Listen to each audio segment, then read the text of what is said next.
Okay, how about this one right here? How about a little of this? Can you do a little of this here right now? Oh, darling, please believe me. I'll never do you no harm.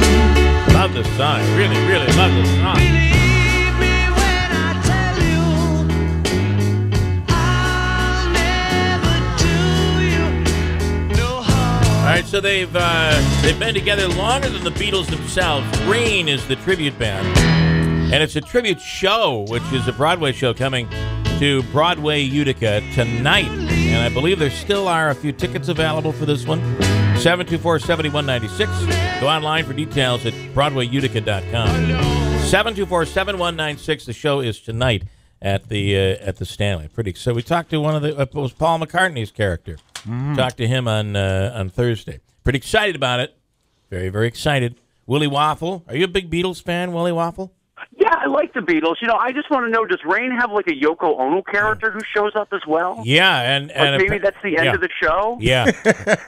they call her Thunder and Lightning. I don't know. She kind of breaks up the whole thing.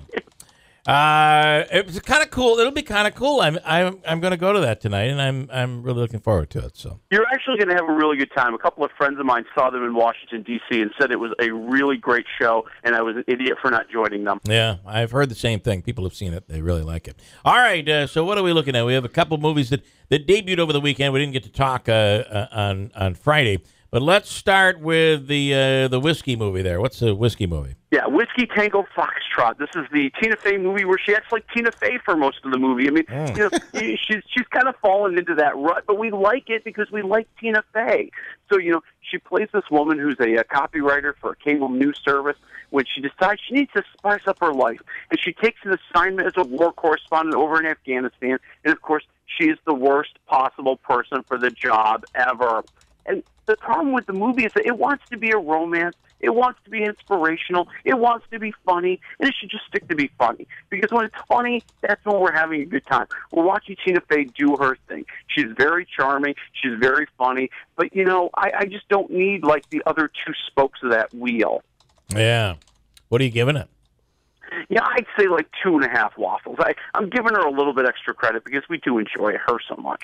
And over the weekend, I don't know if you saw Saturday Night Live over the weekend. This cast has the luxury, whether they're bringing a few extras in, like Daryl Hammond is just the announcer now, but they have the luxury of these people like Tina Fey who sound and in some cases look just like these political characters.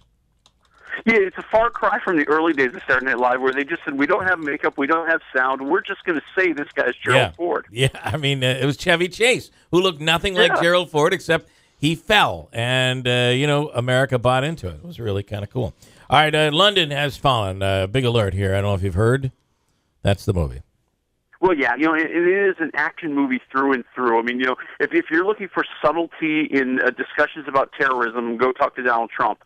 This movie is just outrageous and over the top. This is about, you know, the president, Aaron Eckhart, making a trip over to London for the funeral of the prime minister. He's accompanied, of course, by a Secret Service detail led by Gerard Butler, and a terrorist attack occurs. And now they're running through the streets of London looking for safety, and Gerard Butler is blowing up terrorists left and right. And you know, this movie is exactly that. I mean, stuff's blowing up. There's chase scenes. There's gunfight scenes. I mean, there's all those action things that you want.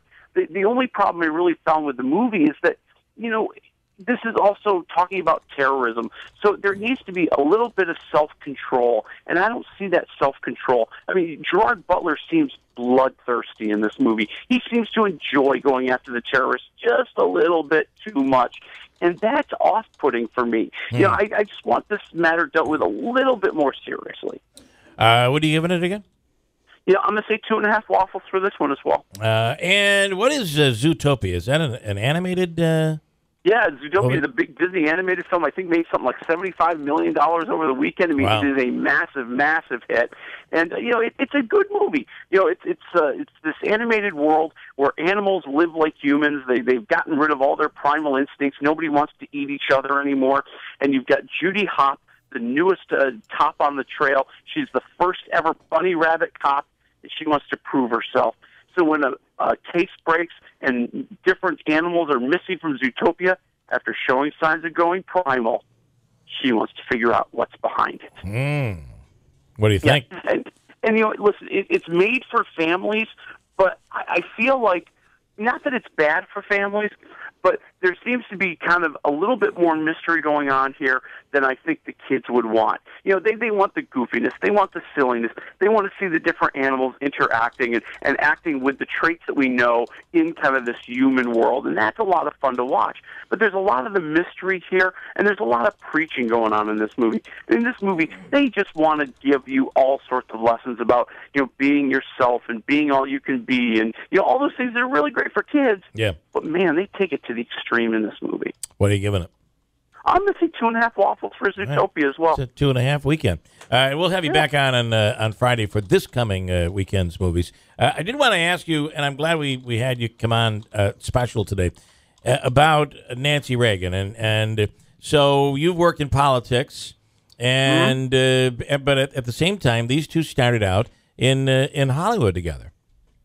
Well, yeah, I mean, there are so many connections between Hollywood and politics, and people today act like it's some sort of new revelation that, oh my God, Hollywood stars are involved in supporting Hillary Clinton. Yeah. I mean, this has been going on for decades, and you've seen the crossover. I mean, Reagan was really the first big crossover.